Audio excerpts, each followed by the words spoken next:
Hey everybody, James Yeager with Title Response. Thanks for watching. Shout out to my friends over at Sinister Cotton. Love the shirts. The Gen 5 Glock, boom, right there. Glock did not send me this. They don't. Everybody always asks me if Glock sends me something. They've never sent me anything. I've never gotten a firearm from them. Everything I've gotten from them, I've paid for. And so I paid for this at a gun shop. Got a good deal on it, and I didn't even expect to see one in the cabinet, but I was lucky enough to get one, so went ahead and bought one. And what I'm going to do with this one is I'm going to be the first dude to put a bunch of rounds through it. And what I mean by that is, as I film this, we have a fighting pistol class starting tomorrow, and I'm going to see if somebody wants to shoot it. I'm just like take it through the whole class. Like if somebody's carrying a Glock 19, I'm going to just say, hey, do you want to shoot this gun? You know, for the class, part of the class or whatever. And I'd like to have people shoot it all the way through. We tell people to bring 1,000 rounds for a fighting pistol. Average number of rounds expended is about 750, and so in short order I can put a whole bunch of rounds on this gun and then report back. So if you're coming to a fighting pistol, as I film this, it's September 10th, 2017.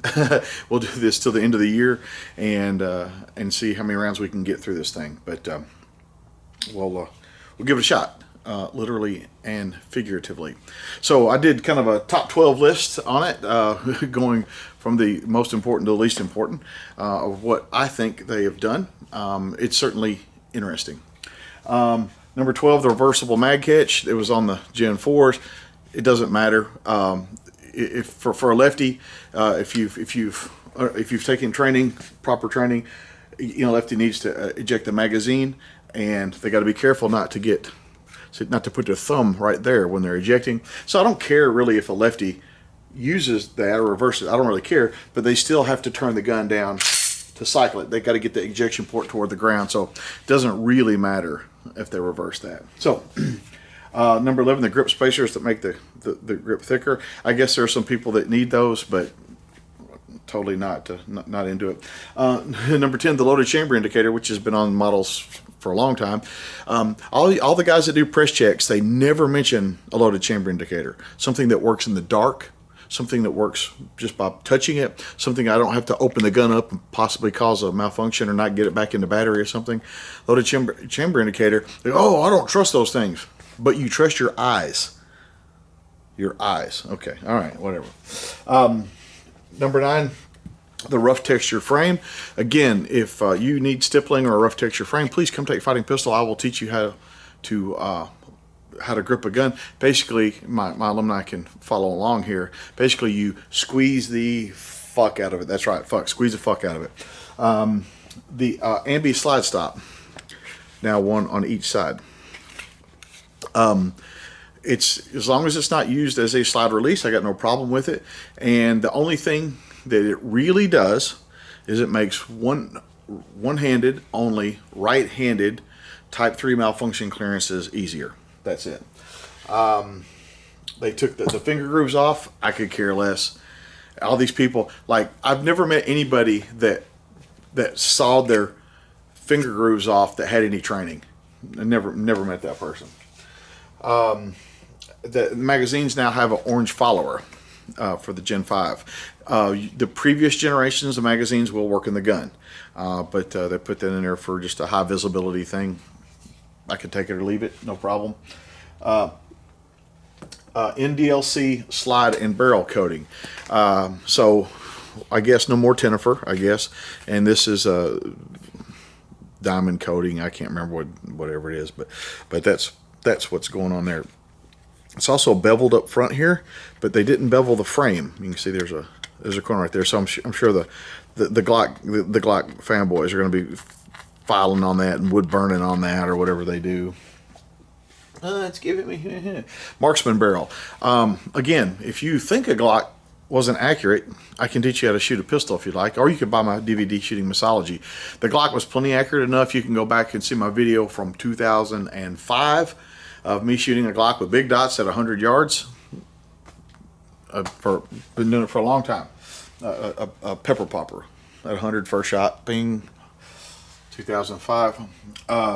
Flared magazine. Well, okay, I'll take that. I mean, I wouldn't have looked for it. I wouldn't went looking for it. As the grip comes down, it kind of flares out now. That's good or bad, I don't know. If your hand was barely fitting on it, now it's going to feel like there's a slight bump there, but whatever. Does it help in any way getting the... I started at the top. I should have... Finger grooves, orange follower. Okay, no, I'm right. Flared magazine. And again, this is what I think is in order of importance, okay? But it will help a little bit, but it's not really a big deal. Extended floor plate. This is, again, the top two of the things. This is the top two, so this is important to me. The extended front, this is why, if they'll work in the previous generations, all of my magazines are going to be getting this. So if you notice, it kind of sticks out a little bit right there. So I can't really demonstrate because the camera's so high. But let's say you could imagine this is my belt.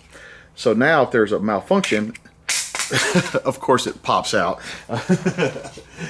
Now if there's like a type 3 malfunction, I can hook it. That's a little tooth hanging out. I can hook it on there and pull it out of the gun with one-handed just on my belt. And so that's a big thing. That's big for people that know how to fight with a gun. That's a big deal. If you don't know how to fight with a gun, your list is going to look totally different. Now the trigger, I put the trigger at number 1 because it seems like the biggest difference to the pistol. Now again, if you can't shoot a Glock, or if you had to put a different trigger in your Glock, go back and look at my video from 2005 when I shoot a pepper popper at 100 yards. Okay, so it has a different kind of take up, where it used to be kind of like soft and then just kind of hit a wall. Now it's more like a single stage where it just kind of goes all the way through. Reset feels about the same, but the press itself, the actual touching it, taking the slack out and then pressing, it doesn't, it used to be, like I said, really light, kind of hit a wall and then was heavy, and this kind of flows through progressively light to heavy. So more of a single stage than a 2-stage trigger now. So let's see. I think that's all I wanted to say. Make sure. Yeah. So we'll see. We'll get to shooting it. I'm sure it'll be fine. And if there are problems with the first batch, Glock will fix it, just like they did with the Gen 4s. Everybody. You guys have to. You have to allow a company time to catch its breath. You have to. And I go, no, but they shouldn't bring it to market unless it's ready. But how they know it's ready unless they get dudes like me pounding the shit out of these things, and I mean widespread, our students. Like, if you own a firearms company and you want to know if something that you have works well or not, send it to me and let me hand it to my students, because they are a bunch of damn monkeys, man. They'll tear it up if they can. They'll shoot it. They'll wear it from the inside and the outside. So Gen 5 Glock, again, I think that's all I was going to say. So if you're coming out to a class, I'm considering just leaving the sights on here, not putting big dots on it, but I'll probably wind up putting big dots on it before I hand it out. Can't really think of anything else to say. If you have questions, post it underneath. I will keep you updated as often as possible with the round count and what's going on with it, and we'll see how this thing goes. Again, shout out to my homeboys at Sinister Cotton on the shirts. Love them. Go check their stuff out. James Shaker for Tet Response, reminding you that your responsibility to be ready for the fight. I can't danger it up. I don't have any ammo. Never ends.